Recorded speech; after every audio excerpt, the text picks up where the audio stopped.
All right, so today I'm just gonna do a quick video about these three budget knives here that are on the table. So first I'm gonna do is this one, the K-Bar Dozier.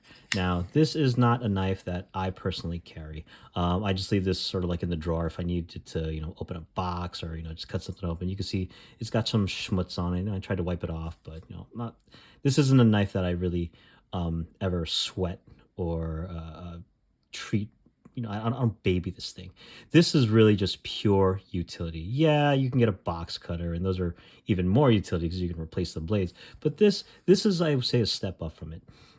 This typically goes for about, I'd say, 25 bucks. They have some nicer ones with a different blade steel. I don't remember which one this is, but this one is made in Taiwan. And typically construction out of Taiwan, the U.S. Those are they're pretty good quality. So I would recommend this one if someone just sort of is interested in pocket knives and maybe they want something that is pretty reliable, usable, easy to maintain and manage, and can do a lot. It has a big enough grip. I don't have large hands, but it's a big enough grip.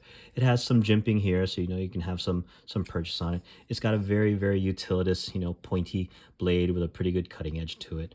And like I said, it's not too tricky to sharpen up. So not a bad knife. Something to recommend to folks who maybe have some knife curiosities, a bit of knife interest. Next one I'm going to go into is this one. This is the Kershaw Cryo 2. Now, this one is a Rick Hinderer design. He is known for making knives for fire and rescue and things of the like. And this is a pretty beefy boy. It has a very very solid construction. Like this thing feels like you can throw it onto the ground, step on it, and it'll still be able to deploy and do whatever it needs to.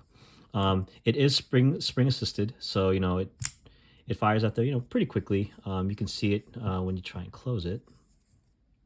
There's a bit of springiness to it right there, right?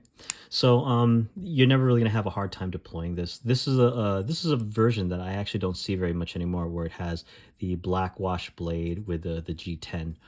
Same thing with the frame and the frame lock. This is a pretty nice knife. It is a bit heavy, especially for a knife of its size. It's relatively short, but again, super duper utilitarian. The blade steel is, I believe it is, where is it? Does it say? I want to say something. It's like a 9 CR or 14 CR. It's a pretty tough blade steel, but it doesn't keep its edge very well. Very easy to sharpen though. So this is the kind of knife that you use it, you abuse it, and it'll always be there for you as long as you just do a modicum of maintenance on it. Just touch it up and sharpen it off and wipe it off. Whenever you can remember to do it. This one is I think this one retails roughly around like 30-40 bucks or so. You might be able to find these on sale periodically. It is a frame lock, so it has the D10 is almost like a non-issue because it's spring loaded. But yeah, this is a pretty good solid knife.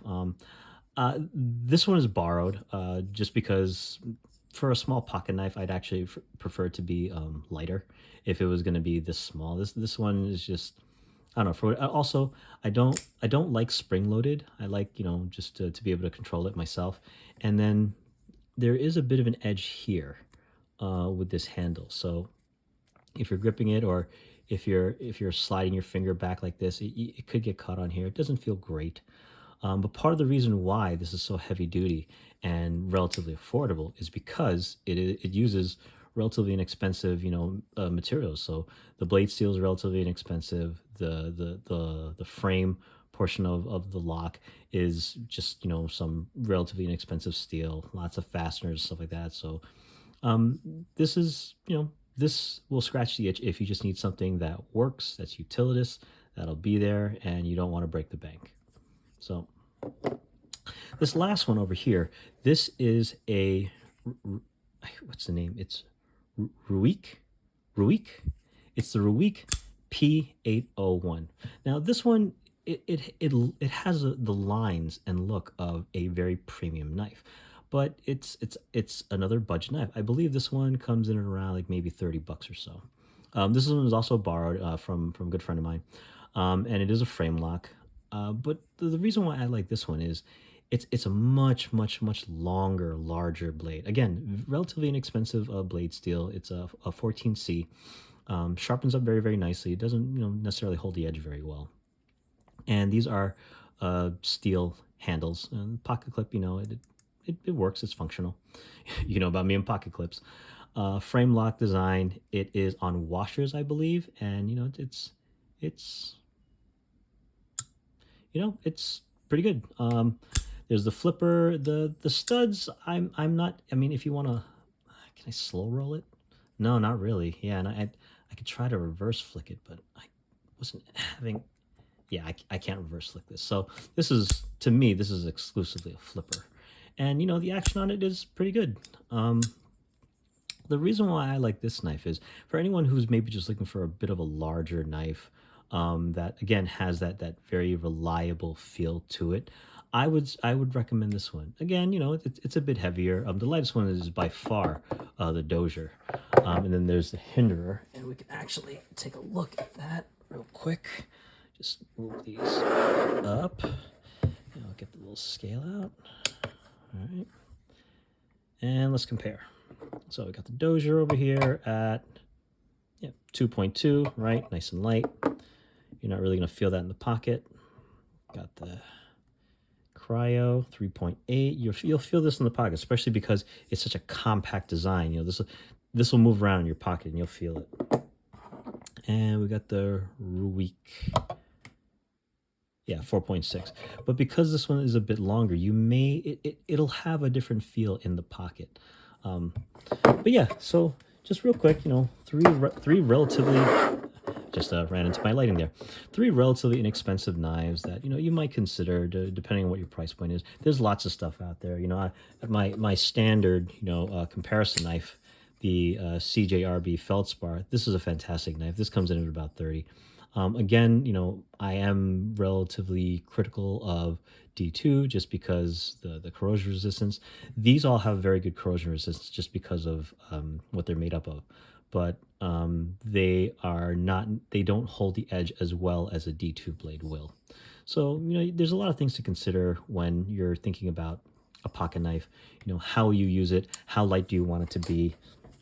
Real quick, we can look at this one. Yeah, 2.8. So this is a pretty good knife. You'll feel this one a little bit, but not as much as the Hinderer. And it just oh man, I really just love this knife. The lines of it are classy. I love this JG10. It's contoured.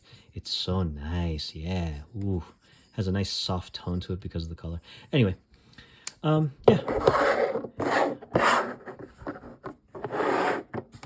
There you go. That's the video. Thanks, everybody.